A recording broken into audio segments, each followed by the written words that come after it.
Mặt trời hồng dịu muôn hoa khoe sắc, ngày lên lối đêm trôi qua gọi nắng. Sống hôm nay một lần, chớ lo âu muộn phiền, từng giọt ban mai mơn man cánh lá.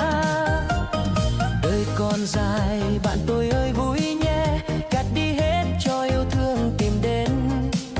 Khóc đi em một lần, khóc cho trôi buồn phiền, rồi bình minh tim hoan ca rộn ràng.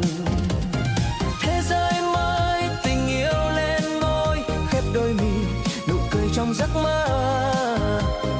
Uống ánh mắt làm say con tim, thế gian này không lần yêu cay đắng. Chợt một chiều ngày xanh trôi xa mãi, còn anh nhớ khi thanh xuân 18. Hãy vui lên cuộc đời đã cho ta kiếp người, cười lên đi cho yêu thương gọi